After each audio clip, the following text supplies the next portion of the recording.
Bonsoir à toutes et à tous, bienvenue sur l'Intelligent TV. Vous suivez votre émission, l'invité de l'Intelligent TV. Nous recevons ce soir deux invités. À ma droite, nous avons Sophia Nassa, épouse Traoré. Elle est diplômée en Bachelor Business Administration.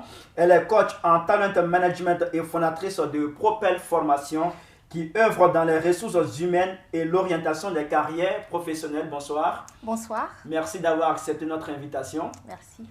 En face de vous, nous avons Sonia Messou, épouse Mbodi, titulaire d'un bachelor en marketing et d'un master en sciences du e-commerce de HEC Montréal au Canada. Elle est fondatrice du cabinet de conseil HS Conseil. Bonsoir. Bonsoir. Merci à vous également d'avoir accepté notre invitation.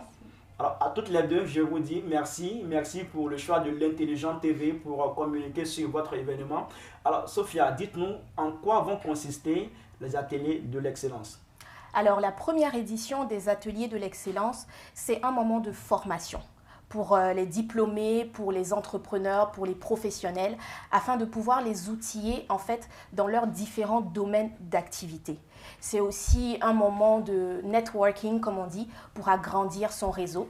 Donc, au niveau des thèmes que nous allons aborder les stratégies pour un bon service à la clientèle que ma collègue Sonia va se charger de parler.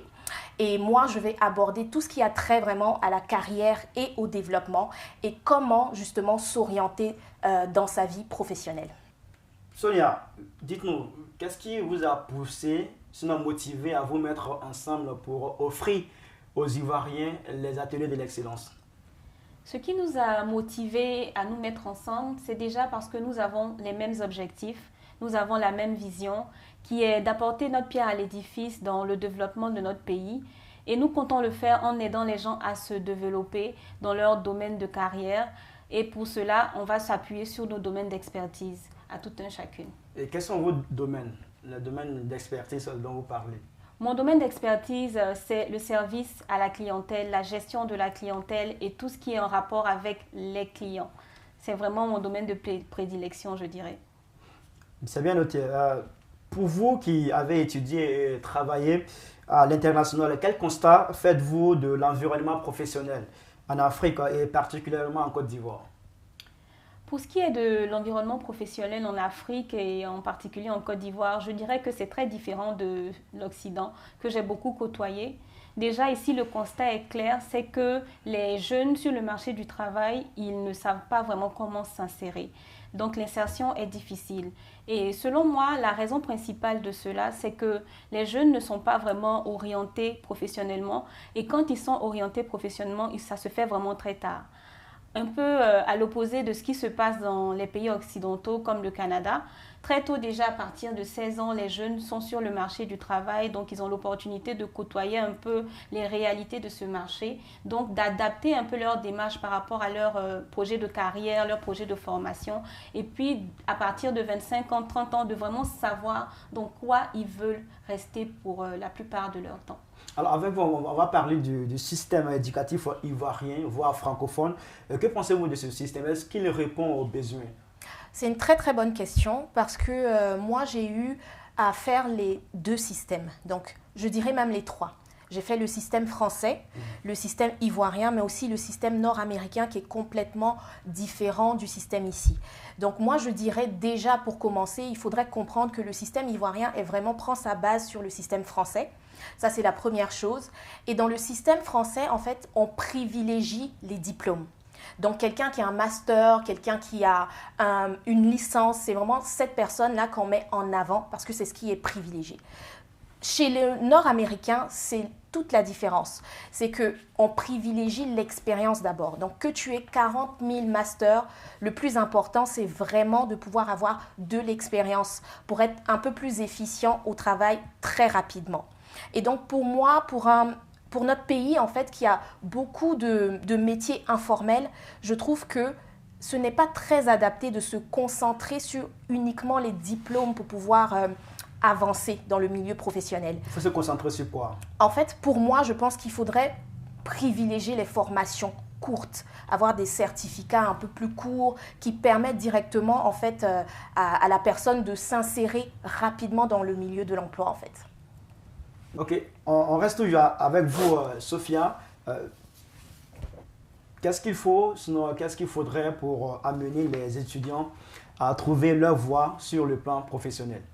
Bon, déjà, je pense qu'il faudrait insérer des stages obligatoires très rapidement dans les écoles, que ce soit dans les écoles ou dans les universités. C'est très, très important.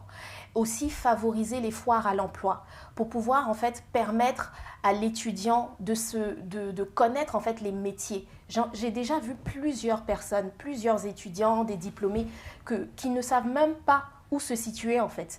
Ils ont des diplômes mais ils ne savent pas quoi faire. Pourquoi? Parce qu'ils n'ont pas été confrontés justement au volet professionnel pendant qu'ils étaient en train d'étudier. Et pour moi, c'est vraiment sur ça qu'il faudrait mettre l'accent.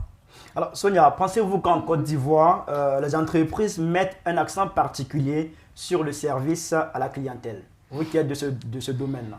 Oui, j'adore la question parce que si je dois regarder un peu mon expérience ici en Côte d'Ivoire, je dirais que la majeure partie des entreprises ne le font pas. C'est clair qu'il y a certaines entreprises qui sortent du lot, mais en général, l'accent n'est pas mis sur le service à la clientèle ou bien même la qualité de service, si je peux m'exprimer ainsi. Comment vous pouvez expliquer cela?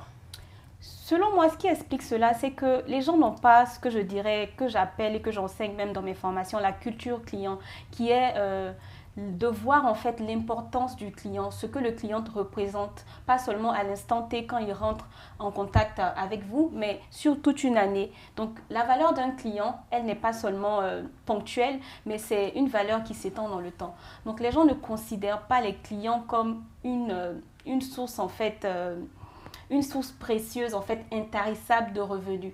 C'est ce qui fait que les gens ne mettent pas l'accent sur la qualité de service pour garder les clients. Alors, qu'est-ce qu'il faut pour améliorer justement ces services-là à la clientèle?